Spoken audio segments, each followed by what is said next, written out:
ಪ್ರೀತಿಯ ವಿದ್ಯಾರ್ಥಿಗಳೇ, ತಮಗೆಲ್ಲರಿಗೂ ಈ ದಿನದ ವಿಡಿಯೋ ತರಗತಿಗೆ ಸ್ವಾಗತವನ್ನ ಕೋರ್ತಾ ಈ ತರಗತಿಯಲ್ಲಿ ನಾವು ಪ್ರಮುಖವಾಗಿರ್ತಕ್ಕಂಥ ಶಿಲಾಗೋಳದ 8ನೇ ತರಗತಿ ಸಮಾಜ ವಿಜ್ಞಾನ ವಿಷಯದ ಭೂಗೋಳ ವಿಜ್ಞಾನ ಏನಿದೆ, ಸೊ ಭೂಗೋಳ ವಿಜ್ಞಾನ ವಿಭಾಗದಲ್ಲಿರ್ತಕ್ಕಂತಹ 2ನೇ ಅಧ್ಯಾಯ ಶಿಲಾಗೋಳ. ಸೊ ಆ ಶಿಲಾಗೋಳಕ್ಕೆ ಸಂಬಂಧಪಟ್ಟಂತಹ ಅನೇಕ ಅಂಶಗಳನ್ನ ಕಳೆದ ವಿಡಿಯೋಗಳಲ್ಲಿ ನಾವು ತಿಳಿದುಕೊಳ್ಳುವ ಪ್ರಯತ್ನವನ್ನು ಮಾಡಿದ್ವಿ. ಸೊ ಇವತ್ತಿನ ಈ ತರಗತಿಯಲ್ಲಿ ಆ ಅಧ್ಯಾಯದಲ್ಲಿರ್ತಕ್ಕಂತಹ ಇನ್ನಿತರ ಅಂಶಗಳು ಯಾವ್ಯಾವು? ಅಂತರ್ಜಲ, ಮಾರುತಗಳು ಮತ್ತು ಸಮುದ್ರದ ಅಲೆಗಳು. ಅಂದ್ರೆ ಇವೆಲ್ಲವೂ ಸಹ ಭೂನಗ್ನೀಕರಣದ ಅಂಶಗಳು. ಭೂ ಕವಚದ ಶಕ್ತಿಗಳು ಅಂತ ಏನ್ ಕರಿತೀವಿ, ಭೂ ಚಿಪ್ಪಿನ ಶಕ್ತಿಗಳು, ಅದರಲ್ಲಿ ಅಂತರ್ಜನಿತ ಶಕ್ತಿಗಳು ಮತ್ತು ಬಹಿರ್ಜನಿತ ಶಕ್ತಿಗಳು ಅಂತ ಎರಡು ಪಾರ್ಟ್ ಮಾಡ್ಕೊಂಡು ನಾವು ಈಗಾಗಲೇ ತಿಳ್ಕೊಂಡಿದ್ವಿ.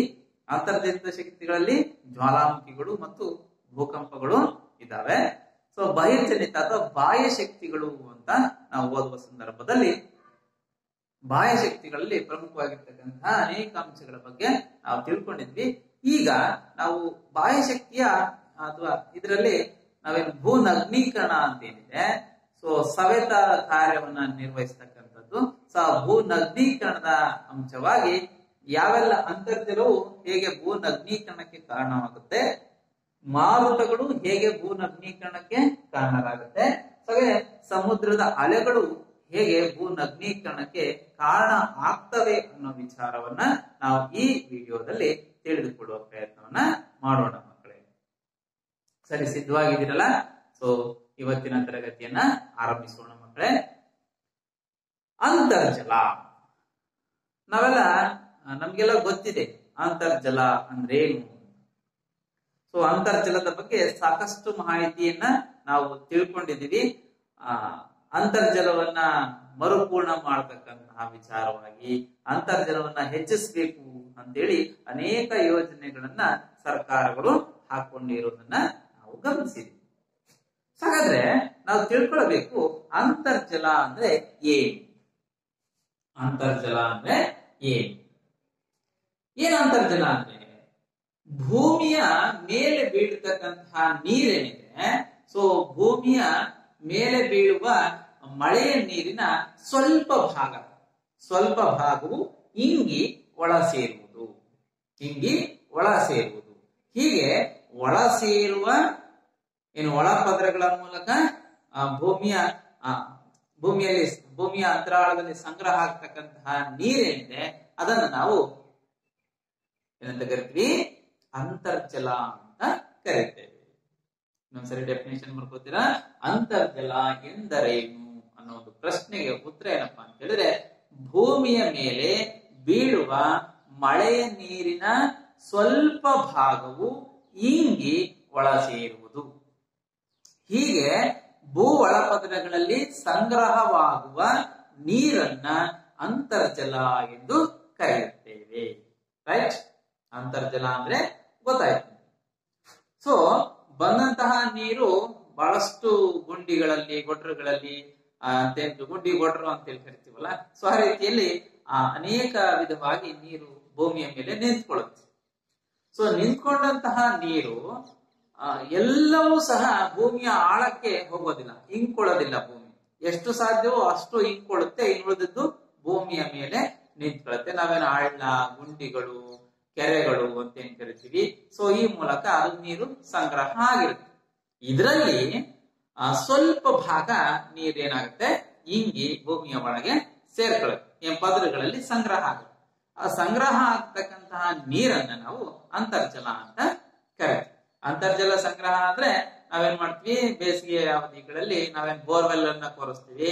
ಆ ಬೋರ್ವೆಲ್ ಅಲ್ಲಿ ಇರ್ತಕ್ಕಂತಹ ಅಂತರ್ಜಲ ಎಲ್ಲಿ ಸಂಗ್ರಹ ಆಗಿತ್ತು ಅಲ್ಲಿ ಬೋರ್ವೆಲ್ ಕೊರೆಸಿದ್ರೆ ನೀರು ಬರುತ್ತೆ.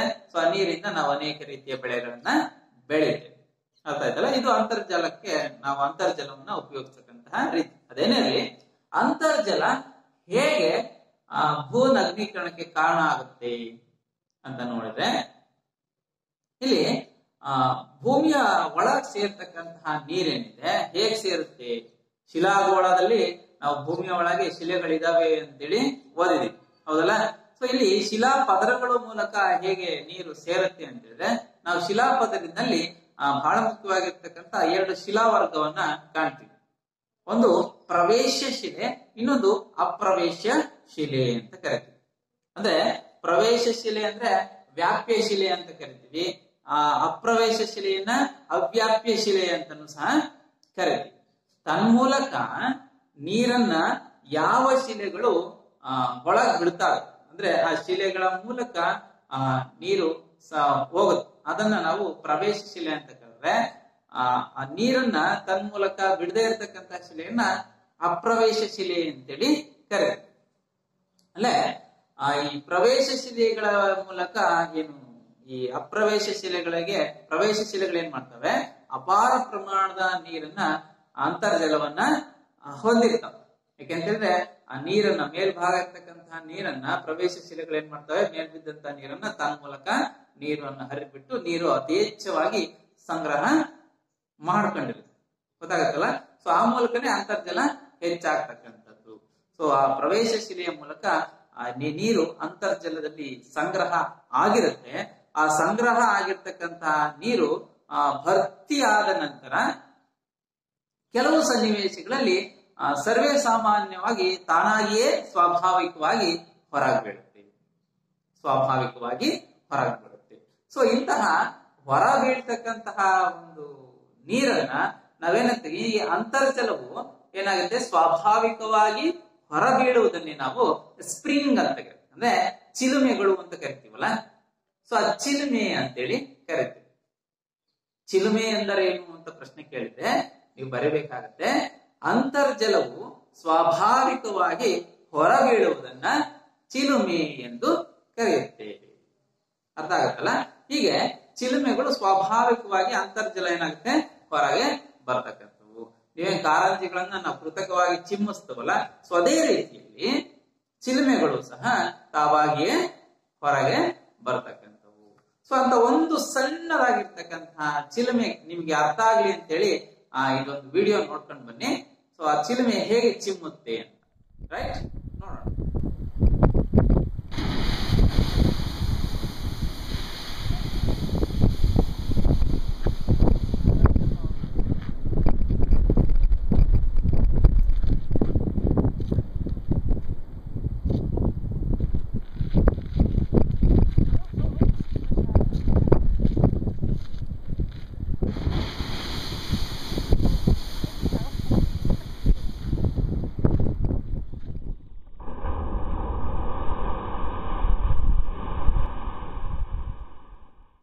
ಮಕ್ಕಳೇ ನೋಡ್ಕೊಂಡು ಬಂದ್ರಲ್ಲ ಚಿಲುಮೆಗಳು ಯಾವ ರೀತಿಯಾಗಿ ಚಿಮ್ಮುತ್ತವೆ, ಅರ್ಥ ಆಗುತ್ತಲ್ಲ. ರೈಟ್, ಈಗ ನಾವು ಚಿಲುಮೆಗಳಲ್ಲಿ ಅನೇಕ ವಿಧಗಳನ್ನ ಕಾಣ್ತೀವಿ. ಅದರಲ್ಲಿ ಅವನ್ನೆದು ನಿರಂತರ ಚಿಲುಮೆಗಳು, ನಿಯತಕಾಲಿಕ ಚಿಲುಮೆಗಳು, ಬಿಸಿ ನೀರಿನ ಚಿಲುಮೆಗಳು, ಗೇಜರ್ ಅಂತೇಳಿ ಕರಿತೇವೆ. ಹಾಗೆ ಆರ್ಟಿಸಿಯನ್ ಬಾವಿಗಳು. ನಿಮ್ಮ ಪುಸ್ತಕದಲ್ಲಿ ಆರ್ಟಿಸಿಯನ್ ಬಾವಿಗಳು ಅಂತೇಳಿ ಒಂದು ಚಿತ್ರ ಇದೆ, ಅದನ್ನ ನೋಡಿದ್ರೆ ನಿಮ್ಗೆ ಗೊತ್ತಾಗುತ್ತೆ. ನೋಡೋಣ, ಅದನ್ನ ಎಕ್ಸ್ಪ್ಲನೇಷನ್ ಅನ್ನ ಕೊಡೋಣ. ಈಗ ಒಂದೊಂದಾಗಿ ನಾವು ಚಿಲುಮೆಯ ಬಗ್ಗೆ ತಿಳಿತಾ ಹೋದ್ರೆ, ಈ ನಿರಂತರ ಚಿಲುಮೆಗಳು ಅಂದ್ರೆ ಗೊತ್ತಿದೆ ನಿಮ್ಗೆ. ಇವು ವರ್ಷದ ಎಲ್ಲ ಅವಧಿಯಲ್ಲಿಯೂ ಸಹ ನಿರಂತರವಾಗಿ ನೀರು ಅಂತರ್ಜಲವು ಹೊರ ಬೀಳ್ತಕ್ಕಂಥದ್ದು. ಸಾಮಾನ್ಯವಾಗಿ ನಾವು ಹಳ್ಳಿ ಕಡೆ ಮುಂಚೆ ಏನ್ ಮಾಡ್ತಾ ಇದ್ರು, ಬಾವಿಗಳನ್ನ ತೋಡ್ತಾ ಇದ್ರು. ಆ ಬಾವಿಗಳನ್ನ ತೋಡ್ಬಿಟ್ಟು ಸೊ ಆ ಮೂಲಕ ಅದು ನೀರು ಯಾವಾಗ್ಲೂ ಆ ಬಾವಿಗಳಲ್ಲಿ ಸಂಗ್ರಹ ಆಗ್ತಾ ಇರ್ತಿತ್ತು. ನಾವು ನೀರನ್ನ ಬಾವಿಯಲ್ಲಿ ತೋಡ್ದಂಗೆ ಖಾಲಿ ಮಾಡಿದಾಗೆ ಮತ್ತೆ ತಿರ್ಗಾ ಏನ್ ಮಾಡ್ತಾ ಇತ್ತು, ಅದು ಖಾಲಿ ಆದಂಗೆ ಅದು ನೀರು ಯಾವಾಗ್ಲೂ ಆ ಬಾವಿಯಲ್ಲಿ ತುಂಬಿಕೊಳ್ತಾ ಇತ್ತು. ಸೊ ಇದು ನಿರಂತರ ಚಿಲುಮೆಗಳು. ಈ ರೀತಿಯಲ್ಲಿ ಯಾವಾಗ್ಲೂ ನಿರಂತರವಾಗಿ ನೀರು ತುಂಬಿಕೊಳ್ತಕ್ಕಂತಹ ಚಿಲುಮೆಗಳು. ಕೆಲವೊಂದು ಪುಷ್ಕರಣಿಗಳಿದಾವೆ, ನೀವು ಗಮನಿಸಬಹುದು. ಆ ಪುಷ್ಕರಣಿಗಳಿಗೆ ಸಂತೆಬೆನ್ನೂರಲ್ಲಿ ಒಂದು ಪುಷ್ಕರಣಿ ಇದೆ, ಚನ್ನಗಿರಿ ತಾಲೂಕು. ಆ ಸಂತೆಬೆನ್ನೂರಲ್ಲಿ ಇರ್ತಕ್ಕಂತಹ ಪುಷ್ಕರಣಿಯಲ್ಲಿ ಆ ನೀರು ಯಾವಾಗ್ಲೂ ಖಾಲಿ ಆಗೋದಿಲ್ಲ, ಯಾವಾಗ್ಲೂ ತುಂಬತಾನೆ ಬಂದಿರ್ತಕ್ಕಂಥದ್ದು. ಸೊ ಇನ್ನು ಅನೇಕ ಇಂತಹ ಉದಾಹರಣೆಗಳನ್ನ ಕೊಡಬಹುದು. ಸೊ ಇಂತಹ ಚಿಲುಮೆಗಳೇನಿದಾವೆ ನಿರಂತರವಾಗಿ ನೀರು ಹೊರಗೆ ಬೀಳ್ತಕ್ಕಂಥದ್ದನ್ನ ನಿರಂತರ ಚಿಲುಮೆಗಳು ಅಂತ ಕರೀತಾರೆ. ಎರಡನೇದು ನಿಯತಕಾಲಿಕ ಚಿಲುಮೆಗಳು. ವರ್ಷದ ಕೆಲವು ಕಾಲಗಳು ಮಾತ್ರ, ಅಂದ್ರೆ ಮಳೆಗಾಲ, ಈ ಮಳೆಗಾಲದಲ್ಲಿ ನೀರು ಅಂತರ್ಜಲ ಮಳೆ ಹೆಚ್ಚಾದಾಗ ಅಂತರ್ಜಲ ಹೆಚ್ಚಾಗುತ್ತಲ್ಲ, ಆ ಸಂದರ್ಭದಲ್ಲಿ ಮಳೆಗಾಲದಲ್ಲಿ ಮಾತ್ರ ಅಂತರ್ಜಲ ಹೊರಬೀಳ್ತಕ್ಕಂಥದ್ದು.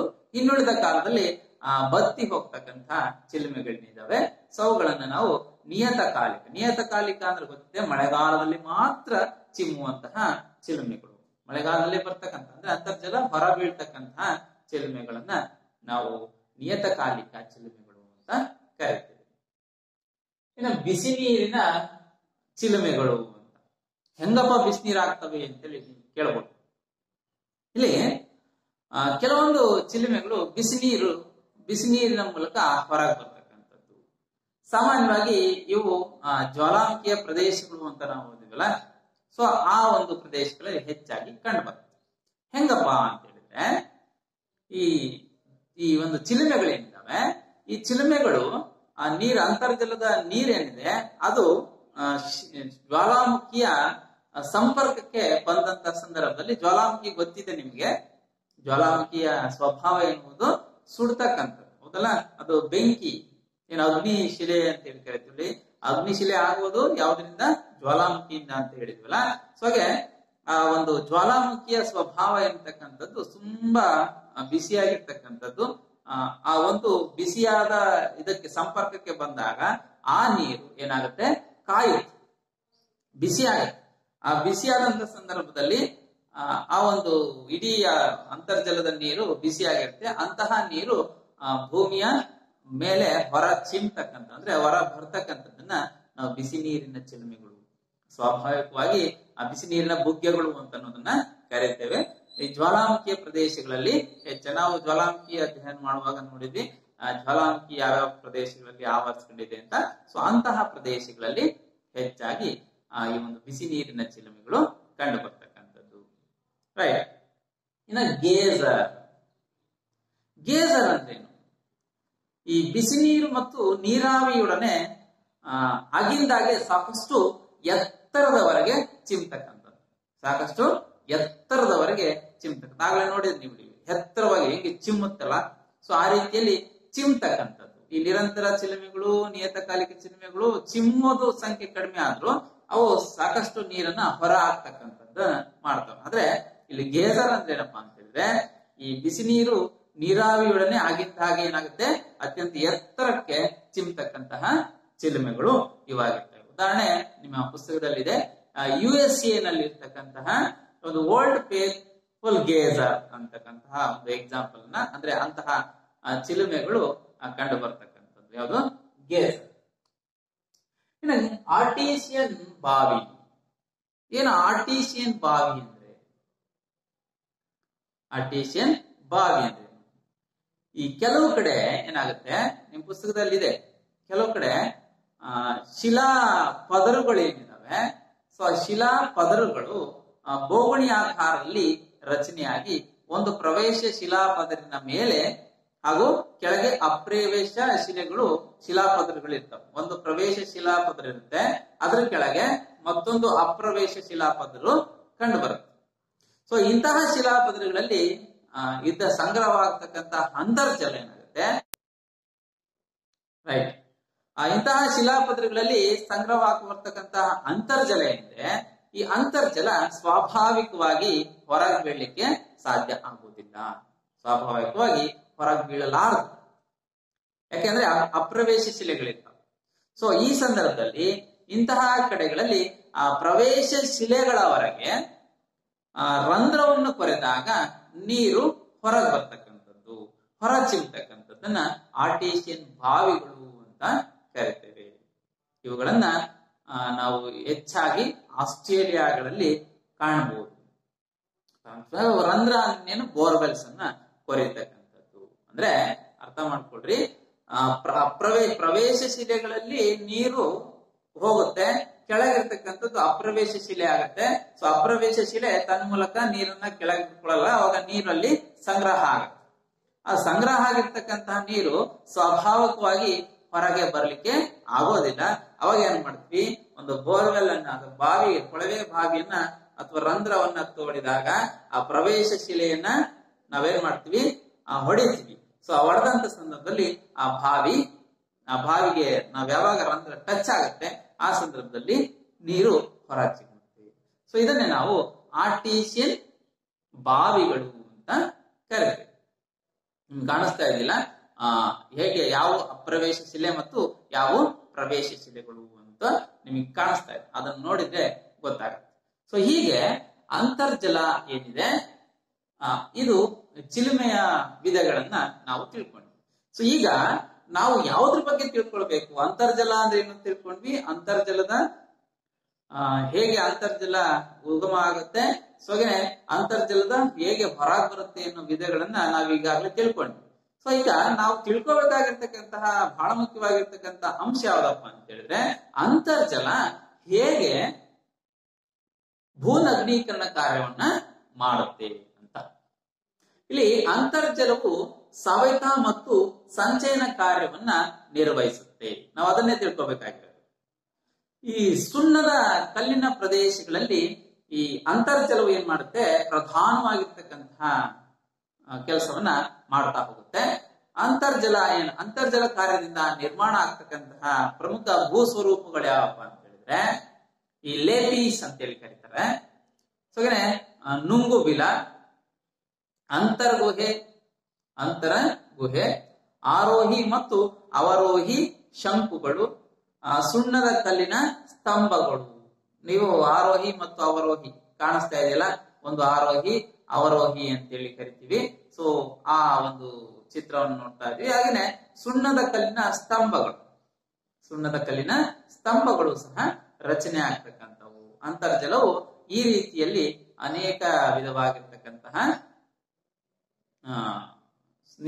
ನಗ್ನೀಕರಣದ ಕಾರ್ಯವನ್ನ ನಿರ್ವಹಿಸ್ತಕ್ಕಂಥದ್ದು.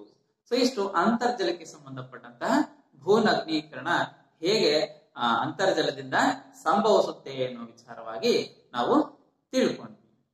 ಅರ್ಥ ಆಯ್ತು ಅನ್ಕೊಂಡಿದ್ದೀನಿ. ಸೊ ಇನ್ನು ನೆಕ್ಸ್ಟ್ ನಾವು ಮಾರುತಗಳು. ನಿಮಗೆ ಅಂತರ್ಜಲ ಹೇಗೆ ಉದ್ಭವ ಆಗುತ್ತೆ, ಹೇಗೆ ಅನೇಕ ಯೂಟ್ಯೂಬ್ಗಳಲ್ಲಿ ಅನೇಕ ವಿಡಿಯೋಗಳಿದಾವೆ ಮಕ್ಕಳೇ. ಹೇಗೆ ಅಂತರ್ಜಲ ನಾವೇನು ಬೋರ್ವೆಲ್ ಅನ್ನ ಕೊರಿತೀವಿ, ಆ ಸಂದರ್ಭದಲ್ಲಿ ಗ್ಯಾಪ್ ಸಿಗ್ತವೆ ಅಂತೇಳಿ ನಾವು ಹೇಳ್ತೀವಲ್ಲ, ಆ ಗ್ಯಾಪ್ ಅಂತ ಏನಪ್ಪಾ ಅಂತ ಹೇಳಿದ್ರೆ ಅಂತರ್ಜಲದ ಪ್ರವೇಶ ಆಗ್ತಕ್ಕಂಥದ್ದು. ಅನೇಕ ರೀತಿಯ ನಾವು ಬೋರ್ವೆಲ್ ಅನ್ನ ಕೊರೆಸಿದಾಗ 500 ಅಡಿ 600 ಅಡಿ 700 ಅಡಿ ಕೊರೆಸಿದಾಗ ಅನೇಕ ಗ್ಯಾಪ್ಗಳು ಸಿಗ್ತವೆ. ಆ ಗ್ಯಾಪ್ ಏನಪ್ಪಾ ಅಂತ ಹೇಳಿದ್ರೆ ಆ ಅಂತರ್ಜಲದ ಪ್ರವೇಶ ಆಗ್ತಾ ಇರ್ತಕ್ಕಂತಹ ಒಂದು ಗ್ಯಾಪ್ಸ್, ಆ ಒಂದು ಸ್ಥಳ ಅಂತೇಳಿ ಹೇಳ್ಬೋದು. ಸೊ ಆ ಮೂಲಕ ಅಂತರ್ಜಲ ಹೆಚ್ಚಳ ಆಗ್ತಕ್ಕಂಥದ್ದನ್ನ ನೋಡ್ತೀವಿ. ಸೊ ಈ ರೀತಿಯಲ್ಲಿ ಅಂತರ್ಜಲವು ನಮ್ಗೆಲ್ಲರಿಗೂ ದೊರಕುತ್ತೆ ಮಕ್ಕಳೇ. ಈ ಅಂತರ್ಜಲವನ್ನ ಹೆಚ್ಚಿಗೆ ಮಾಡ್ಲಿಕ್ಕೆ ಅನೇಕ ರೀತಿಯ ಕಾರ್ಯವನ್ನ ನಾವು ನಿಭಾಯಿಸಬೇಕಾಗುತ್ತೆ. ಏನು ಅಂತ ಹೇಳಿದ್ರೆ, ಇಂಗುಗುಂಡಿಗಳ ನಿರ್ಮಾಣವನ್ನ ಮಾಡಬೇಕಾಗುತ್ತೆ. ನಿಮ್ಗೆ ಗೊತ್ತಿದೆ ಅನ್ಕೊಂಡಿದೀನಿ ಇಂಗುಗುಂಡಿಗಳ ನಿರ್ಮಾಣವನ್ನ ಹೇಗ್ ಮಾಡ್ತಾರೆ ಅಂತ. ಒಂದು ದೊಡ್ಡದಾಗಿರ್ತಕ್ಕಂತಹ ಆಳವಾದಂತಹ ಗುಂಡಿಯನ್ನ ಕೊರೆದ್ಬಿಟ್ಟು ಆ ಮೂಲಕ ಅದರಲ್ಲಿ ಜಲ್ಲಿ ಕಲ್ಲುಗಳನ್ನ ಮರಳನ್ನ ಮಿಕ್ಸ್ ಮಾಡಿ ಅದರಲ್ಲಿ ಹಾಕಿ ಅದನ್ನ ಕ್ಲೋಸ್ ಮಾಡ್ತಾರೆ. ಮಳೆಯ ನೀರು ನೇರವಾಗಿ ಅದಕ್ಕೆ ಬಂದು ಬೀಳುತ್ತೆ. ಸೊ ಆಗ ಅದೇ ಮರಳು ಕಲ್ಲುಗಳೇನಿರ್ತವೆ ಆ ಕಲ್ಲುಗಳ ರಂಧ್ರಗಳ ಮೂಲಕ ಅದು ಭೂಮಿಯ ಒಳಗೆ ಸೇರುವಂತಹ ಒಂದು ಅಂಶವನ್ನ ನಾವು ಗಮನಿಸಿದ್ರೆ ಗೊತ್ತಾಗುತ್ತೆ. ಸೊ ಆ ಒಂದು ಇಂಗು ಗುಂಡಿಗಳು ಈ ರೀತಿಯಲ್ಲಿ ಅಂತರ್ಜಲವನ್ನ ಹೆಚ್ಚಿಸ್ತವೆ ಅಂತೇಳಿ ಹೇಳ್ಬೋದು. ಸೊ ಹೀಗೆ ಅಂತರ್ಜಲವನ್ನ ಹೆಚ್ಚು ಮಾಡಬೇಕು. ಸುಮ್ಮನೆ ವೇಸ್ಟ್ ಆಗಿ ಹೋಗ್ತಕ್ಕಂತಹ ಹರಿತಕ್ಕಂತಹ ನೀರನ್ನ ಸಂಗ್ರಹಿಸಿ ಅಂತರ್ಜಲವನ್ನ ಮರುಪೂರ್ಣ ಮಾಡುವ ಕಾರ್ಯವನ್ನ ಮಾಡುವಲ್ಲಿ ಅನೇಕ ಸಂಘ ಸಂಸ್ಥೆಗಳು, ಸರ್ಕಾರಗಳು ಕಾರ್ಯನಿರತ ಆಗಿದ್ದಾವೆ ಅಂತೇಳಿ ಹೇಳ್ಬೋದು. ರೈಟ್. ಹೀಗೆ ಅಂತರ್ಜಲವನ್ನ ಹೆಚ್ಚು ಮಾಡ್ತಕ್ಕಂಥದ್ದು. ನಾವು ಮಾರುತಗಳು ಹೇಗೆ ಭೂನಗ್ನೀಕರಣಕ್ಕೆ ಕಾರಣ ಆಗ್ತವೆ ಅಂತ ಹೇಳಿದ್ರೆ, ಮಾರುತಗಳು ಭೂನಗ್ನೀಕರಣದ ಕಾರ್ಯವು ಶುಷ್ಕ ಅಥವಾ ಮರುಭೂಮಿ ಪ್ರದೇಶದಲ್ಲಿ ಸಾಮಾನ್ಯವಾಗಿರ್ತಕ್ಕಂಥದ್ದು. ಶುಷ್ಕ ಅಥವಾ ಮರುಭೂಮಿ ಪ್ರದೇಶಗಳಲ್ಲಿ ಸಾಮಾನ್ಯವಾಗಿ ಇರ್ತಕ್ಕಂಥದ್ದು ಈ ಭೂನಗ್ನೀಕರಣದ ಅಂಶಗಳು. ಈ ಮರುಭೂಮಿಯಲ್ಲಿ ನಾವು ಮರುಭೂಮಿ ಅಂತ ತಕ್ಷಣ ನಮ್ಮ ಕಲ್ಪನೆ ಬರುತ್ತೆ. ಅಲ್ಲಿ ಯಾವುದೇ ಗಿಡ ಮರಗಳಿಗೆ ಬೆಳಿಲಿಕ್ಕೆ ಅವಕಾಶ ಇಲ್ಲ. ಯಾಕೆಂದ್ರೆ ಮಳೆ ಬರೋದಿಲ್ಲ, ಬೆಟ್ಟ ಗುಡ್ಡಗಳಂತೂ ಕಾಣಿಸೋದೇ ಇಲ್ಲ, ಹೌದಲ್ಲ. ಸೊ ಹಾಗಾದಾಗ ಪೂರ್ತಿ ಫುಲ್ ಬೆಂಗಾಡು ಅಂತ ಕರಿತೀವಲ್ಲ, ಸೊ ಯಾವುದೇ ಮರಗಿಡಗಳಿಲ್ಲ, ಏನಿಲ್ಲ, ಓಪನ್ ಪ್ರದೇಶ ಅಂತ ಏನ್ ಕರಿತೀವಿ. ಸೊ ಈ ಪ್ರದೇಶದಲ್ಲಿ ಗಾಳಿ ಏನಾಗುತ್ತೆ, ಬಹಳಷ್ಟು ವೇಗವಾಗಿ ಬೀಸುತ್ತೆ. ಗಾಳಿ ಮಾರುತಗಳೇನಿದ್ದಾವೆ, ಸೊ ವೇಗವಾಗಿ ಯಾವುದೇ ಅಡೆತಡೆ ಇಲ್ಲದೆ ಬೀಸ್ತಾ ಇರ್ತವೆ. ಇವು ಏನ್ ಮಾಡ್ತವೆ, ಭೂಮಿಯ ಮೇಲ್ಮೈಯನ್ನ ಸವಸ್ತವೆ. ಸವಸಿ ಒಂದು ಕಡೆಯನ್ನ ಮತ್ತೊಂದು ಕಡೆಗೆ ಸಾಗಿಸುವ ಕೆಲಸವನ್ನ ಮಾಡ್ತವೆ. ಯಾವ ಮಾರುತಗಳು? ಮಾರುತಗಳು ಭೂ ಮೇಲ್ಮೈಯನ್ನ ಯಾವುದೇ ಅಡೆತಡೆ ಇಲ್ಲದೆ ಸವೆಸುವಿಕೆ ಮತ್ತು ಸಾಗಾಣಿಕೆ, ಸವೆಸು ಬಿಟ್ಟು ಒಂದು ಕಡೆಯಿಂದ ಮತ್ತೊಂದು ಕಡೆಗೆ ಸಾಗಿಸುವ ಕೆಲಸವನ್ನ ಮಾಡ್ತವೆ. ಸೊ ಈ ಕಾರ್ಯದಿಂದ ಅನೇಕ ರೀತಿಯ ಭೂಸ್ವರೂಪಗಳು ನಿರ್ಮಾಣ ಆಗ್ತಕ್ಕಂಥವು. ಅದರಲ್ಲಿರ್ತಕ್ಕಂತಹ ಪ್ರಮುಖವಾಗಿರ್ತಕ್ಕಂತಹ ಒಂದು ಭೂಸ್ವರೂಪಗಳು ಯಾವಪ್ಪ ಅಂತ ಹೇಳಿದ್ರೆ, ಈ ನಾಯಿಕೊಡೆ ಶಿಲಾಪೀಠ ಅಂತ ಕರಿತೀವಿ. ಏನು ಅಣಬೆ ಆಕಾರದಂತಹ ಶಿಲೆ ಅಂತ ಕರಿತೀವಿ. ನೀವು ಚಿತ್ರ ಗಮನಿಸಿದ್ರೆ ಗೊತ್ತಾಗತ್ತೆ, ಈ ಅಣಬೆ ಹೇಗಿರುತ್ತೆ ನೋಡಿದಿರಲ್ಲ. ಇಲ್ಲಿ ಮೇಲಿರ್ತಕ್ಕಂಥದ್ದು ಸ್ವಲ್ಪ ಗಟ್ಟಿ ಇರ್ತಕ್ಕಂತಹ ಒಂದು ಶಿಲೆ, ಸೊ ಕೆಳಗಿರ್ತಕ್ಕಂಥದ್ದು ತೀರಾ ಗಟ್ಟಿ ಅಲ್ಲದ, ಮೇಲಿರೋದಕ್ಕಿಂತ ಗಟ್ಟಿ ಅಲ್ಲದ ಸವೆಸುವಿಕೆಗೆ ಬರ್ತಕ್ಕಂತಹ ಒಂದು ಶಿಲೆ. ಸೊ ಹಾಗಾಗಿ ಆ ಗಾಳಿ ಏನಾಗುತ್ತೆ, ಅದು ಮಾರುತಗಳು ಏನಾಗ್ತವೆ, ವೇಗವಾಗಿ ಬೀಸ್ತಾ ಬೀಸ್ತಾ ಆ ಕೆಳಗಿರ್ತಕ್ಕಂತಹ ಶಿಲೆಯನ್ನ ಕರಗಿಸಿದವು. ಮೇಲಿರ್ತಕ್ಕಂಥದ್ದು ಗಟ್ಟಿಯಾಗಿದ್ರು ಸಹ ಅದು ಸಹ ಸವೆತಕ್ಕೆ ಆಗುತ್ತೆ, ಆದ್ರೆ ಬೇಗ ಸವಿಯೋದಿಲ್ಲ. ಆದ್ರೆ ಕೆಳಗಿರ್ತಕ್ಕಂತಹ ಶಿಲೆ ಏನಾಗುತ್ತೆ, ಬೇಗ ಸವೆದಾಗ ಅಲ್ಲಿ ಮೇಲಿರ್ತಕ್ಕಂಥದ್ದು ಒಂದು ಕೊಡೆ ಆಕಾರದಲ್ಲಿ ಇರ್ತಕ್ಕಂಥದ್ದು, ಕೆಳಗಿರ್ತಕ್ಕಂಥದ್ದು ಪೂರ್ಣ ಸವದಿರ್ತಕ್ಕಂಥದ್ದು. ಸೊ ಹೀಗಾಗಿ ಆ ನಾಯಿ ಕೊಡೆ ನೋಡಿದ್ರಲ್ಲ, ಸೊ ಸೇಮ್ ನಾಯಿ ಕೊಡೆ ಆಕಾರದಲ್ಲಿ ಇರ್ತಕ್ಕಂತಹ ಒಂದು ಶಿಲಾ ಸ್ವರೂಪವನ್ನ ನಾವು ಕಾಣಬಹುದಾಗಿದೆ. ಅರ್ಥ ಆಯ್ತಲ್ಲ. ಸೊ ಅದು ಇದು ಮರಳು ಮಾರುತಗಳಿಂದ ಆಗ್ತಕ್ಕಂತಹ ಒಂದು ಭೂ ಸ್ವರೂಪ ಅಂತೇಳಿ ಹೇಳ್ಬೋದು. ಇನ್ನ ಶಿಲಾ ದ್ವೀಪ, ಮರಳು ದಿಣ್ಣೆಗಳು ಗೊತ್ತಿದೆಯಲ್ಲ ನಿಮ್ಗೆ, ನಿಮ್ ಪುಸ್ತಕದಲ್ಲಿದೆ ಒಂದು ಅರ್ಧ ಚಂದ್ರಾಕೃತಿಯ ಮರಳು ದಿಣ್ಣೆ ಅಂತ, ಅರ್ಧ ಚಂದ್ರಾಕೃತಿಯ ಮರಳು ದಿಣ್ಣೆ ಅಂತ. ಸೊ ಬೀಸಿ ಏನು ವೇಗವಾಗಿ ಮಾರುತಗಳು ಬೀಸೋದ್ರಿಂದ ಇರ್ತಕ್ಕಂತಹ ಮರಳು ಏನಿದೆ ಇದು ಹಿಂಗೆ ಒಂದು ಕಡೆಗೆ ಶೇಖರಣೆ ಆಗ್ತಕ್ಕಂಥದ್ದು. ಬಿಸಿ ಬಿಸಿ ಬಿಸಿ ಇಲ್ಲಿಗೆ ತಂದು ಬಿಡುತ್ತೆ. ಇಲ್ಲಿ ಕೆಳಗೆ ಆಳವಾಗಿರ್ತಕ್ಕಂತಹ ಸ್ಥಳ ಇರುತ್ತೆ. ಸೊ ಇದು ಬೀಸಿ ಏನಾಗುತ್ತೆ, ಇಲ್ಲಿ ತಂದು ಮರಳನ್ನ ಹಾಕುತ್ತೆ. ಅವಾಗ ಏನಾಗುತ್ತೆ, ಅದು ಮರಳುಗಾಡು ಹೈಟ್ ಆಗ್ತಕ್ಕಂಥದ್ದು. ನಿಮ್ಗೆ ಚಿತ್ರ ಕಾಣಿಸುತ್ತೆ, ಮರಳುಗಾಡಿನ ಚಿತ್ರ ಹೇಗೆ ಆ ದಿಣ್ಣೆಗಳು ರಚನೆ ಆಗಿರ್ತಕ್ಕಂಥವು, ಮರಳು ಹೇಗೆ ಸಂಗ್ರಹಣೆ ಆಗಿ ಆ ಮರಳು ದಿಣ್ಣೆ ಆಗ್ತಕ್ಕಂಥದ್ದು. ಹೀಗೆ ಮತ್ತೆ ಇನ್ನೊಂದು ಲೋಯಾಸ್ ಮೈದಾನಗಳು ಹೇಗೆ ರಚನೆ ಆಗಿರ್ತಕ್ಕಂಥದ್ದು ಅನ್ನೋದು ಈ ಚಿತ್ರದ ಮೂಲಕ ನಿಮ್ಗೆ ಕಾಣಿಸ್ಬೋದು. ಮರಳು ದಿಣ್ಣೆಗಳ ಮೂಲಕ ಹೇಗೆ ರಚನೆ ಆಗಿರ್ತಕ್ಕಂಥವು. ರೈಟ್. ಈ ಅರ್ಧ ಚಂದ್ರಾಕೃತಿಯ ಮರಳು ದಿಣ್ಣೆಗಳೇನಿದಾವೆ ಇವು ಮರುಭೂಮಿಯಲ್ಲಿ ಕಂಡು ಬರ್ತಕ್ಕಂತಹ ವಿಶೇಷವಾಗಿರ್ತಕ್ಕಂತಹ ಭೂಸ್ವರೂಪಗಳು ಅಂತ ಹೇಳ್ಬೋದು. ಆ ಮರುಭೂಮಿಗಳ ಅಂಚಿನಲ್ಲಿ ನುಣುಪಾದ ಹಳದಿ ಬಣ್ಣದ ಮಣ್ಣಿನ ಕಣಗಳಿಂದ ಸಂಚಯನಗೊಂಡಂತಹ ಪ್ರದೇಶವನ್ನ ನಾವೇನಾಗ್ಲೇ ಕರೆದ್ವಿ ಲೋಯಸ್ ಎಂದು ಕರಿತೀವಿ. ಅಂದ್ರೆ ಚೀನಾದಲ್ಲಿ ಕಂಡು ಬರ್ತಕ್ಕಂತಹ ಲೋಯಸ್ ಮೈದಾನ. ನಾವಾಗ್ಲೇ ಹೇಳಿದ್ವಲ್ಲ, ಆ ಲೋಯಸ್ ಮೈದಾನ ಎಲ್ಲಿ ಕಂಡು ಬರುತ್ತೆ ಅಂದ್ರೆ ಚೀನಾ ದೇಶದಲ್ಲಿ. ನಿಮ್ಗೆ ಚಿತ್ರದಲ್ಲಿ ಕಾಣಬಹುದು ಆ ಲೋಯಸ್ ಮೈದಾನ ಹೇಗೆ ರಚನೆ ಆಗಿರ್ತಕ್ಕಂಥದ್ದು. ಆ ನುಣುಪಾದ ಹಳದಿ ಬಣ್ಣದ ಮಣ್ಣಿನ ಕಣ್ಣಗಳಿಂದ ರಚನೆ ಆಗಿ ಸಂಚಯಗೊಂಡಂತಹ ಒಂದು ಮೈದಾನವನ್ನ ನಾವು ಲೋಯಸ್ ಮೈದಾನ ಅಂತ ಕರಿತೀವಲ್ಲ. ಸೊ ಇದು ಚೀನಾದಲ್ಲಿ ಕಂಡು ಬರ್ತಕ್ಕಂತಹ ಒಂದು ವಿಶೇಷವಾಗಿರ್ತಕ್ಕಂತಹ ಒಂದು ಭೂ ಸ್ವರೂಪ. ಯಾವುದರಿಂದ ಈ ಸ್ವರೂಪ ರಚನೆಯಾಗಿದೆ? ಎಸ್, ಮಾರುತಗಳಿಂದ ರಚನೆ ಆಗಿರ್ತಕ್ಕಂತಹ ಒಂದು ಭೂ ಸ್ವರೂಪ ಲೋಯಸ್ ಮೈದಾನ. ಅರ್ಥ ಆಗುತ್ತಲ್ಲ. ಸೊ ಹಾಗೆ ಮಾರುತಗಳು ಸಹ ಏನ್ ಮಾಡ್ತವೆ, ಭೂನಗ್ನೀಕರಣವನ್ನ ಮಾಡುವಲ್ಲಿ ಬಹಳ ಮುಖ್ಯವಾಗಿರ್ತಕ್ಕಂತಹ ಪಾತ್ರವನ್ನ ವಹಿಸುತ್ತವೆ. ಈ ಮೂಲಕ ಆ ಮಾರುತಗಳು ಭೂನಗ್ನೀಕರಣಕ್ಕೆ ಕಾರಣರಾಗ್ತವೆ. ಏನು ಬಾಹ್ಯ ಶಕ್ತಿಗಳಲ್ಲಿ ಭೂನಗ್ನೀಕರಣವನ್ನು ಮಾಡ್ತಕ್ಕಂತಹ ಮತ್ತೊಂದು ಶಕ್ತಿ ಯಾವುದು ಅಂತ ಹೇಳಿದ್ರೆ ಮಾರುತಗಳು ಅಂತೇಳಿ ಹೇಳ್ಬೋದು. ಅರ್ಥ ಆಯ್ತಲ್ಲ? ಸೊ ಇಷ್ಟು ಮಾರುತಕ್ಕೆ ಸಂಬಂಧಪಟ್ಟಂತಹ ಮಾಹಿತಿ. ಇನ್ನು ಕೊನೆಯದಾಗಿ ನಾವು ಸಮುದ್ರದ ಅಲೆಗಳು. ಸಮುದ್ರದ ಅಲೆಗಳು ಸಹ ಭೂನಗ್ನೀಕರಣಕ್ಕೆ ಕಾರಣ ಆಗ್ತವೆ. ಸೊ ಹೇಗೆ ಕಾರಣ ಆಗ್ತವೆ? ನೀವೆಲ್ಲರೂ ಸಹ ಸಮುದ್ರದ ದಂಡೆಯ ಮೇಲೆ ಕುಳಿತಿದ್ದೀರಿ. ಸಮುದ್ರದ ಏನ್ ಬೀಚ್ ಅಂತ ಏನ್ ಕರಿತೀವಿ, ಸೊ ಈ ಬೀಚ್ಗೆ ಪ್ರಯಾಣವನ್ನ ಮಾಡಿದಿರಿ. ಸೊ ಈ ಬೀಚ್ಗೆ ಪ್ರಯಾಣ ಮಾಡಿದಾಗ ನಮಗೆ ಗೊತ್ತಾಗುತ್ತೆ ಅಲ್ಲಿರ್ತಕ್ಕಂತಹ ಭೂಸ್ವರೂಪ ಹೇಗಿದೆ.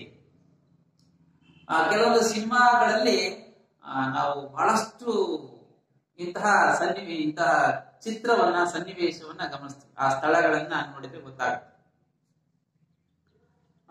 ಕೆಲವೊಂದು ಸಿನಿಮಾಗಳಲ್ಲಿ ಬಹಳಷ್ಟು ಇಂತಹ ಸ್ಥಳಗಳ ಬಗ್ಗೆ ಆ ಸ್ಥಳಗಳಲ್ಲಿ ಹೋಗಿ ಶೂಟಿಂಗ್ ಮಾಡ್ತಕ್ಕಂಥದ್ದನ್ನ ಗಮನಿಸ್ತೀವಿ.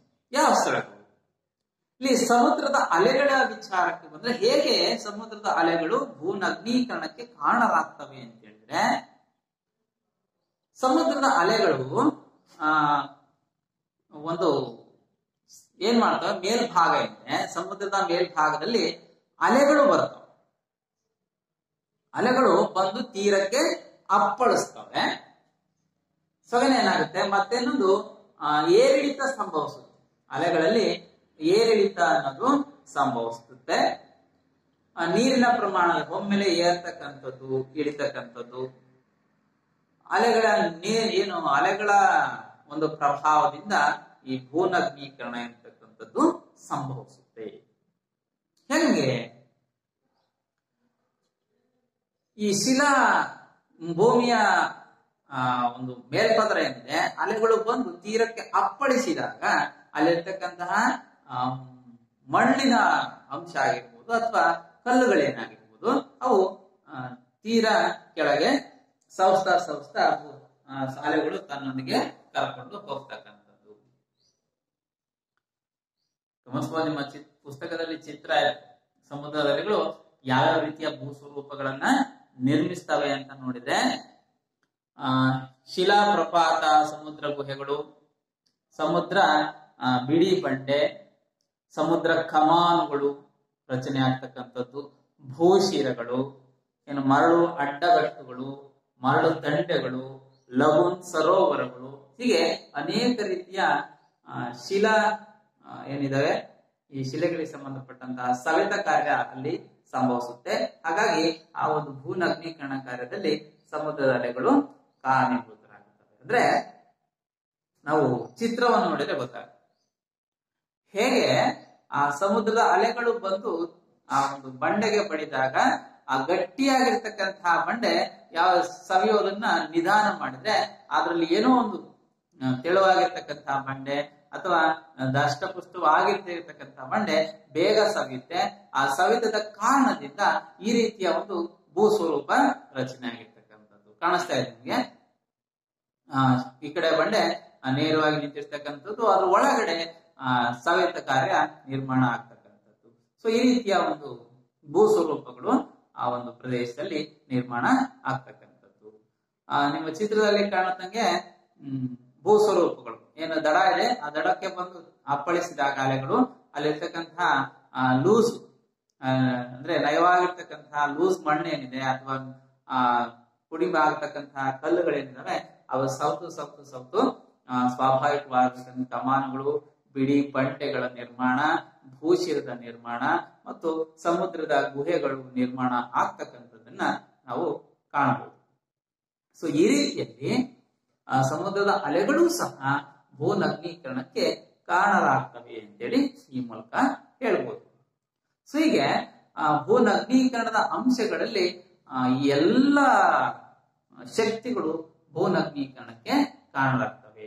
ನದಿಗಳಾಗಿರ್ಬೋದು, ನದಿಗಳು ಪ್ರವಾಹದ ಮೂಲಕ ಬಂದಂತಹದ್ದಾಗಿರ್ಬೋದು, ಅಥವಾ ಪರ್ವತ ಹಿಮ ನದಿಗಳಾಗಿರ್ಬೋದು, ಶಿಥಿಲೀಕರಣದ ಅಂಶಗಳು ಏನು ಓದಿದ್ವಿ ಅದನ್ನು ಓದಿದ್ವಿ.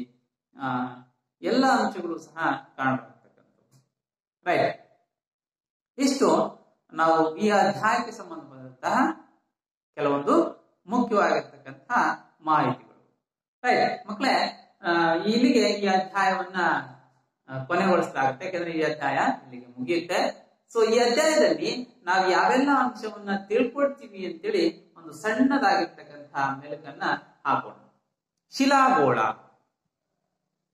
ಶಿಲಾಗೋಳ ಎನ್ನುವ ಅಧ್ಯಾಯದಲ್ಲಿ ನಾವು ಯಾವೆಲ್ಲ ವಿಚಾರದ ಬಗ್ಗೆ ತಿಳ್ಕೊಂಡ್ವಿ ಅಂತೇಳಿ ಒಂದು ಸಣ್ಣ ಮಾಹಿತಿಯನ್ನ, ಕಿರುಪರಿಚಯವನ್ನ ಅಥವಾ ರಿವಿಷನ್, ಪುನರಾವರ್ತನೆಯನ್ನ ಮಾಡ್ತಾ ಹೋದ್ರೆ ಗೊತ್ತಾಗುತ್ತೆ ಯಾವೆಲ್ಲ ಅಂಶಗಳನ್ನ ನಾವು ತಿಳ್ಕೊಂಡ್ವಿ.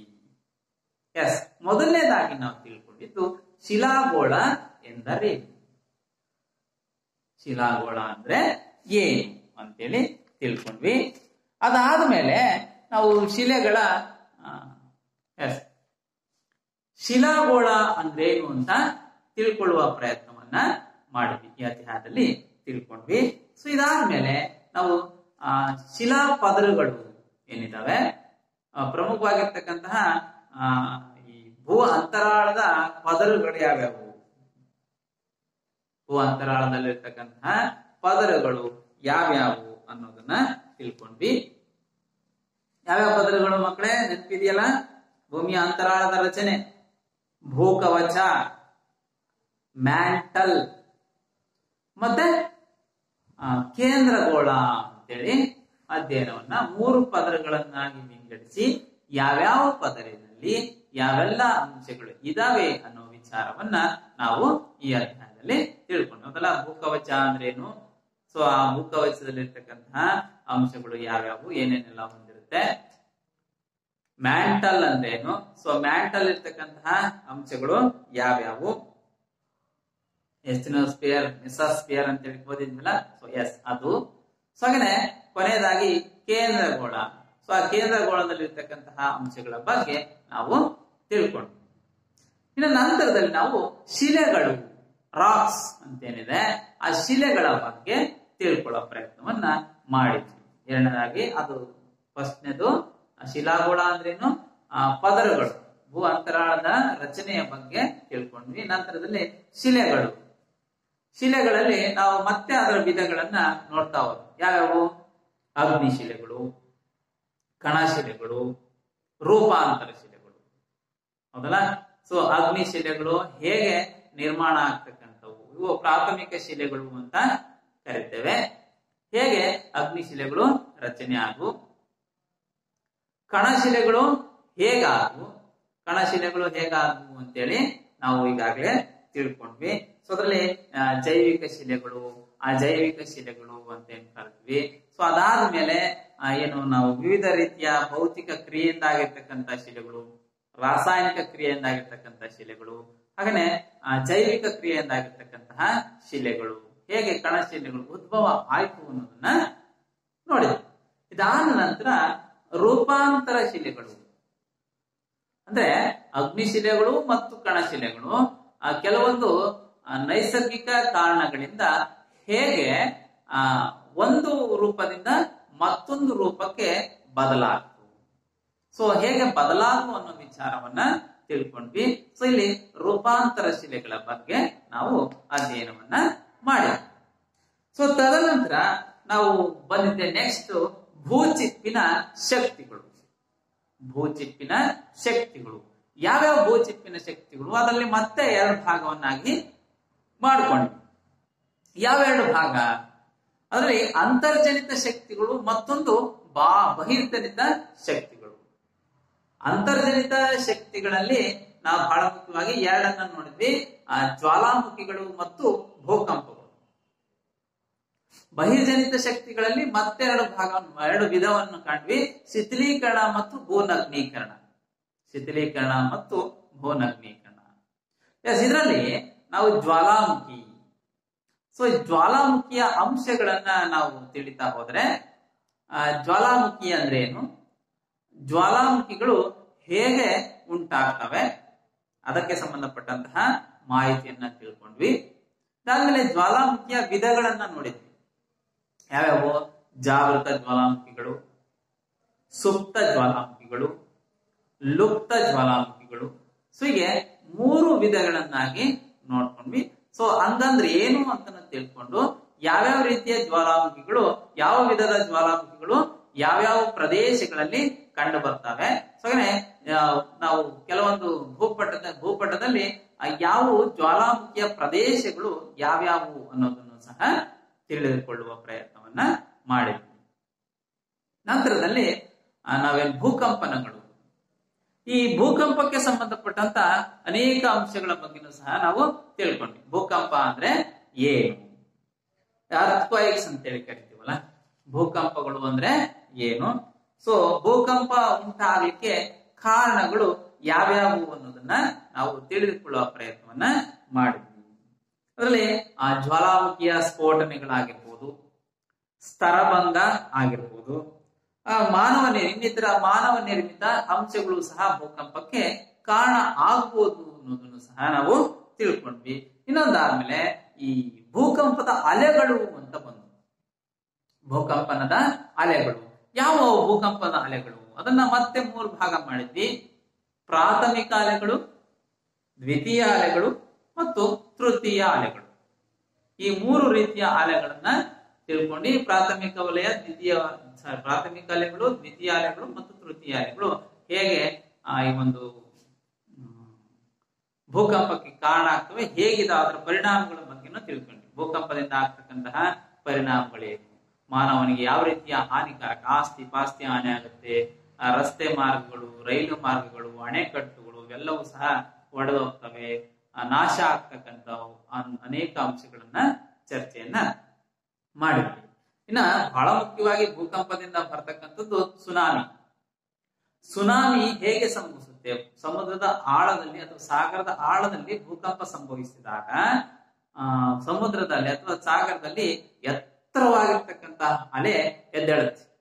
ಸೊ ಹೀಗೆ ಎತ್ತರವಾಗಿರ್ತಕ್ಕಂಥ ಅಲೆ ಎದ್ದ ಸಂದರ್ಭದಲ್ಲಿ ಆ ಎತ್ತರದ ಅಲೆ ಗೊತ್ತಲ್ಲ ನಿಮಗೆ, ಒಂದು ಸಾರಿ ಎತ್ತರದಾಗಿದ್ರೆ ಅದು ಭೂಮಿಯ ಇದು ದಡಕ್ಕೆ ಬರುವವರೆಗೂ ಸಹ ಅದು ಅದೇ ಇದರಲ್ಲಿ ಅದೇ ಎತ್ತರವಾಗಿನೇ ಅದೇ ಒಂದು ಹೈಟ್ ಅಲ್ಲಿ ಬರ್ತಕ್ಕಂಥದ್ದು.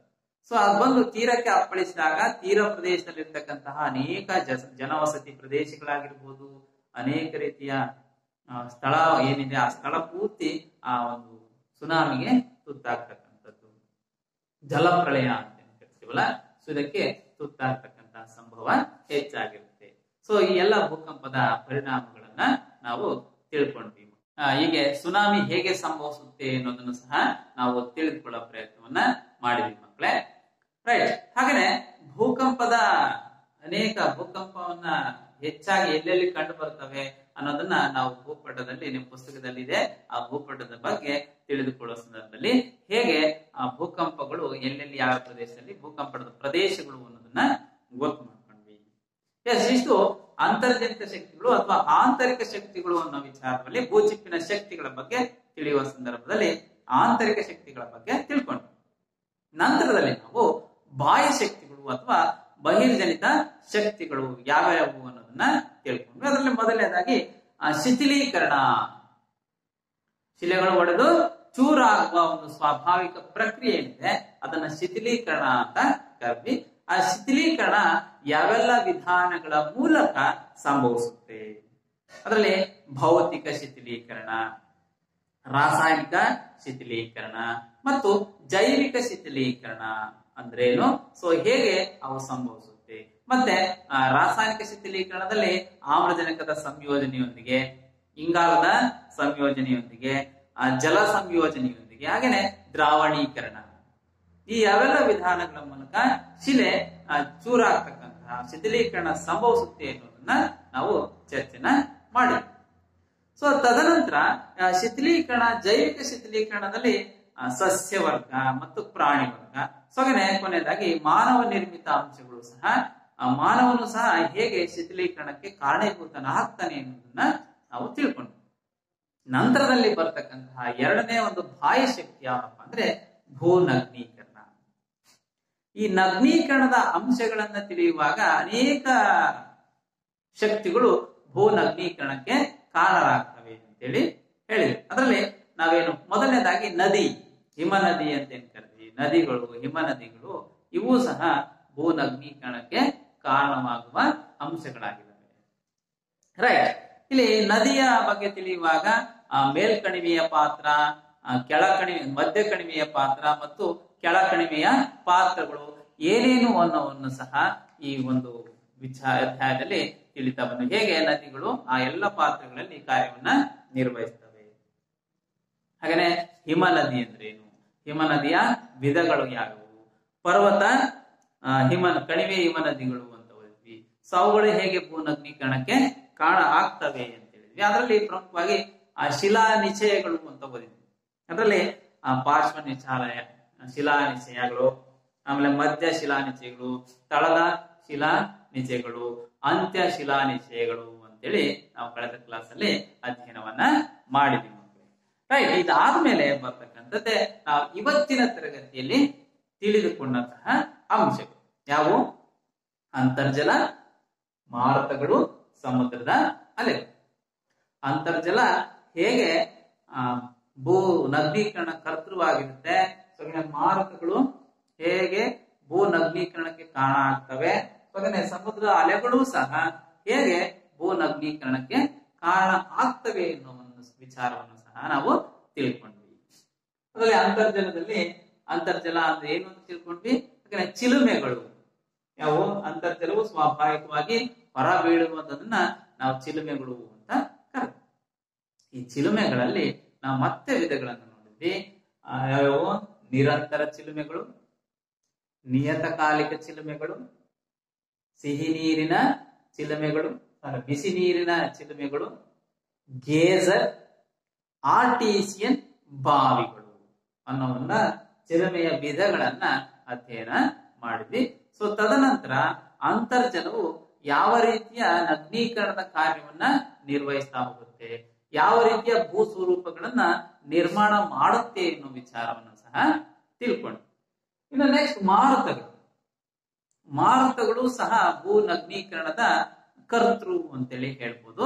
ಸೊ ಮಾರುತಗಳು ಹೇಗೆ ಭೂ ಸ್ವರೂಪಗಳು ಅಂದ್ರೆ ಅದು ನಗ್ನೀಕರಣ ಕಾರ್ಯದಲ್ಲಿ ಪಾಲ್ಗೊಂಡು ಸೊ ಹೇಗೆ ವಿವಿಧ ರೀತಿಯ ಭೂ ಸ್ವರೂಪಗಳನ್ನ ನಿರ್ಮಿಸುತ್ತೆ. ಅದರಲ್ಲೂ ನಾವೇನು ಮರಳು ಪ್ರದೇಶ, ಮರಳುಗಾಡು ಅಂತ ಕರಿತೀವಿ, ಮರುಭೂಮಿ ಪ್ರದೇಶ ಏನಿದೆ, ಈ ಮರುಭೂಮಿ ಪ್ರದೇಶದಲ್ಲಿ ಹೆಚ್ಚು ಈ ಮಾರುತಗಳು ವಿವಿಧ ರೀತಿಯ ಭೂ ಸ್ವರೂಪಗಳನ್ನ ನಿರ್ಮಾಣ ಮಾಡತಕ್ಕಂಥದ್ದು. ಸೊ ಈ ಎಲ್ಲ ಅಂಶಗಳನ್ನ ನಾವು ನಗ್ನೀಕರಣದ ಅಂಶದಲ್ಲಿ ಮಾರುತಗಳು ಹೇಗೆ ತನ್ನ ಕಾರ್ಯವನ್ನ ನಡೆಸುತ್ತೆ ಅನ್ನೋದನ್ನ ತಿಳ್ಕೊಂಡು ತದನಂತರ ಸಮುದ್ರದ ಅಲೆಗಳು ಸಹ ತೀರ ಪ್ರದೇಶಗಳಲ್ಲಿ ಅಥವಾ ಲಘು ಸರೋವರಗಳನ್ನು ನಿರ್ಮಾಣ ಮಾಡುವಲ್ಲಿ ಹೇಗೆ ಪಾತ್ರವನ್ನ ವಹಿಸುತ್ತೆ, ಅಲೆಗಳು ಹೇಗೆ ನಗ್ನೀಕರಣ ಕಾರ್ಯವನ್ನ ನಿರ್ವಹಿಸುತ್ತೆ ಅನ್ನೋದನ್ನ ನಾವು ಚಿತ್ರ ಸಹಿತ ಮಾಹಿತಿಯನ್ನ ತಿಳ್ಕೊಂಡ್ವಿ. ಸೊ ಇಷ್ಟು ಈ ಅಧ್ಯಾಯದಲ್ಲಿ ಈ ಎಲ್ಲ ಅಂಶಗಳನ್ನ ತಿಳಿದುಕೊಂಡ್ವಿ. ಸೊ ಇದು ನಾವು ಪುನರಾವರ್ತನೆಯನ್ನ ಮಾಡಲೇಬೇಕಾಗಿರ್ತಕ್ಕಂತಹ ಅಂಶಗಳು. ಸೊ ಹೀಗಾಗಿ ನಾವು ಶಿಲಾಗೋಳ ಅನ್ನೋ ಅಧ್ಯಾಯದಲ್ಲಿ ಎಲ್ಲ ಅಂಶಗಳನ್ನ ತಿಳ್ಕೊಂಡ್ವಿ ಅಂತ ಹೇಳ್ತಾ ಮಕ್ಕಳೇ ಈ ಅಧ್ಯಾಯ ನಿಮ್ಗೆ ಅರ್ಥ ಆಗಿದೆ ಅಂತ ನಾನಾದ್ರೂ ಭಾವಿಸ್ತಾ ನಿರಂತರವಾಗಿ ಈ ತರಗತಿಗಳನ್ನ ವೀಕ್ಷಣೆ ಮಾಡ್ತಾ ಇರ್ರಿ, ಕಲಿತಾ ಇರ್ರಿ ಅಂತ ಹೇಳ್ತಾ ಇವತ್ತಿನ ತರಗತಿಯನ್ನ ಮುಗಿಸ್ತಾ ಈ ಅಧ್ಯಾಯವು ಸಹ ಇಲ್ಲಿಗೆ ಅಂತ್ಯ ಆಗುತ್ತೆ. ಸೊ ಈ ಅಧ್ಯಾಯಕ್ಕೆ ಸಂಬಂಧಪಟ್ಟಂತ ಕೆಲವೊಂದು ಹೋಮ್ವರ್ಕಿನ ಪ್ರಶ್ನೆಗಳನ್ನ ಹೇಳ್ತೀನಿ, ಅವುಗಳನ್ನ ನೀವು ಮಾಡಿಕೊಂಡು ನಿಮ್ಮ ಶಿಕ್ಷಕರಿಗೆ ತೋರಿಸಿ ಅಂತ ಹೇಳ್ತಾ ಬರ್ಕೊಳ್ಳಿ. ಮೊದಲನೇ ಪ್ರಶ್ನೆ, ಭೂಮಿಯ ಅಂತರಾಳದ ರಚನೆಯ ಚಿತ್ರ ಬರೆದು ಭಾಗಗಳನ್ನ ಗುರುತಿಸಿ. ಈಗಾಗಲೇ ನಿಮ್ಗೆ ಹೋಮ್ವರ್ಕಿನ ಪ್ರಶ್ನೆಯನ್ನ ಕೊಟ್ಟಿದ್ದೆ. ಸೊ ಬರೆದೇ ಇದ್ರೆ ಮತ್ತೊಮ್ಮೆ ಬರೆದ್ಬಿಟ್ಟು ಇದನ್ನ ನಿಮ್ಮ ನೋಟ್ ಪುಸ್ತಕದಲ್ಲಿ ಬರೆದಿಟ್ಕೊಡ್ರಿ. ಇನ್ನ ಜ್ವಾಲಾಮುಖಿ ಅಂದ್ರೆ ಏನು? ಕಾರ್ಯಾಚರಣೆಯ ವಿಧದಲ್ಲಿ ಜ್ವಾಲಾಮುಖಿಯ ವಿಧಗಳನ್ನ ಹೆಸರಿಸಿ. ಕಾರ್ಯಾಚರಣೆಯ ವಿಧದಲ್ಲಿ ಜ್ವಾಲಾಮುಖಿಯ ವಿಧಗಳನ್ನ ಹೆಸರಿಸಿ. ನೆಕ್ಸ್ಟ್, ಭೂಕಂಪಗಳು ಅಂದ್ರೇನು? ಭೂಕಂಪದ ಪರಿಣಾಮಗಳನ್ನ ತಿಳಿಸಿ. ಭೂಕಂಪದ ಪರಿಣಾಮಗಳನ್ನ ತಿಳಿಸಿ.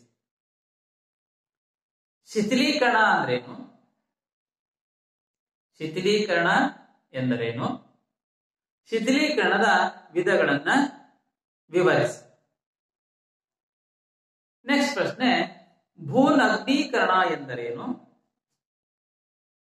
ಭೂನಗ್ನೀಕರಣ ಎಂದರೇನು? ನದಿಗಳು ನಿರ್ಮಿಸುವ ಭೂ ಸ್ವರೂಪಗಳನ್ನ ಹೆಸರಿಸಿ. ನದಿಗಳು ನಿರ್ಮಿಸುವ ಭೂ ಸ್ವರೂಪಗಳನ್ನ ಹೆಸರಿಸಿ.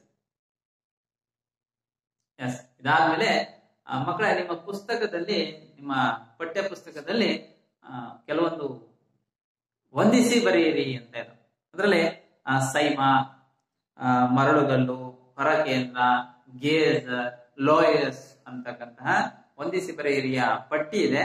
ಸೊ ಇದರಲ್ಲಿ ಭೂಕಂಪ ಈ ಕಡೆ ಬಿ ಪಟ್ಟಿಯಲ್ಲಿ, ಆ ಪಟ್ಟಿಯಲ್ಲಿ ಅದಿದೆ. ಭಾ ಪಟ್ಟಿಯಲ್ಲಿ ಭೂಕಂಪ, ಹಳದಿ ಮಣ್ಣು, ಸಾಗರಿಕ ವಲಯದ ಮೇಲ್ಪದರು, ಕಣಶಿಲೆ, ಅಂತರ್ಜಲ ಅಂತ ಇದೆ. ಸೊ ಇವುಗಳನ್ನ ನೀಟಾಗಿ ಹೊಂದಿಸಿ ಬರೆಯಬೇಕು. ಇದರಲ್ಲಿ ಸೈಮ ಅಂದ್ರೆ ಏನ್ ಗೊತ್ತಲ್ಲ ನಿಮ್ಗೆ? ನಾಗರಿಕ ವಲಯದ ಮೇಲ್ಪದರು. ಮರಳುಗಲ್ಲು ಇದೇನದು? ಕಣಶಿಲೆ. ಮರಳುಗಲ್ಲು ಕಣಶಿಲೆ ಆಗುತ್ತೆ. ಹೊರಕೇಂದ್ರ, ಹೊರಕೇಂದ್ರ ಇದಕ್ಕೆ ಭೂಕಂಪ ಅಂತ ಹೇಳ್ಬೋದು. ಇನ್ನು ಗೇಜರ್ ಇದೆ, ಇದು ಅಂತರ್ಜಲಕ್ಕೆ ಸಂಬಂಧಪಟ್ಟಂತಹ ಚಿಲುಮೆ ಅದಲ್ಲ, ಗೇಜರ್ ಚಿಲುಮೆಯ ವಿಧ ಆಗುತ್ತೆ. ಇನ್ನು ಕೊನೆಯದಾಗಿ ಲೋಯಸ್, ಇದು ಪ್ರಮುಖವಾಗಿರ್ತಕ್ಕಂಥ ಹಳದಿ ಮಣ್ಣು. ನಾವೇನು ಚೀನಾದಲ್ಲಿ ಕಂಡು ಬರ್ತಕ್ಕಂತಹ ಲೋಯಸ್ ಮೈದಾನಗಳು ಅಂತ ಓದಿದ್ವಲ್ಲ, ಸೊ ಅದಕ್ಕೆ ಸಂಬಂಧಪಟ್ಟಂತಹ ಹಳದಿ ಮಣ್ಣು ಇರತಕ್ಕಂಥದ್ದನ್ನ ನಾವು ಕಾಣಬಹುದು. ಹೀಗೆ ಹೊಂದಿಸಿ ಬರೆಯಿರಿ. ಇನ್ನು ಅನೇಕ ಅಂಶಗಳಿದಾವೆ, ಕೆಲವೊಂದು ಅರ್ಥೈಸ್ತಕ್ಕಂತಹ ಪ್ರಶ್ನೆಗಳಿದಾವೆ. ಆ ಪ್ರಶ್ನೆಗಳನ್ನ ಅರ್ಥೈಸಿಕೊಂಡು ನೀವು ಕಲಿಕೆಯನ್ನ ನಿರಂತರವಾಗಿ ನೆನಪಲ್ಲಿ ಇಟ್ಕೊಳ್ರಿ ಅಂತ ಹೇಳ್ತಾ, ಪ್ರಿಯ ವಿದ್ಯಾರ್ಥಿಗಳೇ, ಇವತ್ತಿನ ತರಗತಿಯನ್ನ ಇಲ್ಲಿಗೆ ಮುಗಿಸ್ತಾ ಇದ್ದೀನಿ. ಸೊ ಮುಂದಿನ ತರಗತಿಯಲ್ಲಿ ಮುಂದಿನ ಬೇರೊಂದು ಅಧ್ಯಾಯದೊಂದಿಗೆ ಮುಂದಿನ ವಿಡಿಯೋದಲ್ಲಿ ಭೇಟಿ ಆಗೋಣ ಅಂತ ಹೇಳ್ತಾ, ನಿರಂತರವಾಗಿ ಕಲಿಕೆಯನ್ನ ಮುಂದುವರಿಸ್ತಾ ಇರಿ. ಆರೋಗ್ಯವಂತರಾಗಿರಿ. ನಿಮ್ಮ ಆರೋಗ್ಯದ ಬಗ್ಗೆ ಕಾಳಜಿಯನ್ನ ಇಟ್ಕೊಳ್ಳಿ ಅಂತ ಹೇಳ್ತಾ ಇವತ್ತಿನ ಈ ತರಗತಿ